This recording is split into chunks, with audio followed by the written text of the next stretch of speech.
Yun mga idol, dito tayo gumawa sa pangharap sa may soldier mga idol. Itong bahay na to, staycation. Kung gusto niyo mag-staycation dito, maganda yung dito, lugar na to. Mura lang, may sila dito. 3 kwarto, tsaka may swimming pool. Yan, swimming pool nila oh. Yan. Ganda dito sa loob yan. Sa loob pwede kayo mag-banding dito. Ito yun, i-search nyo lang yung pangalan nila oh.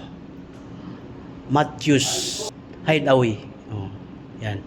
Yan yung in-install namin oh. Ganda ng nito, place. Yan. Ayun oh.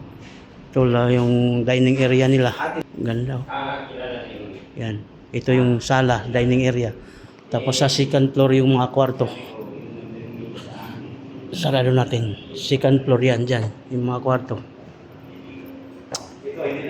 Yan. Ganda dito mag-staycation. Pwede yung mga team building. Yan. Yan. Dito, unang kwarto.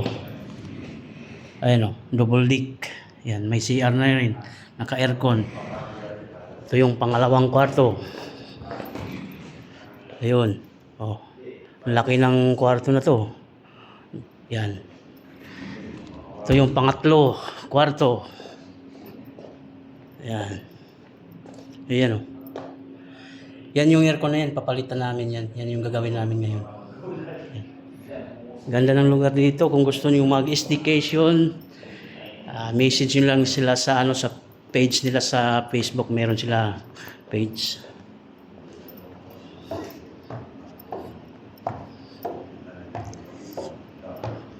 Lamig ng aircon dito. Ito yung in-install namin. Ayun, may aircon din isa dyan oh.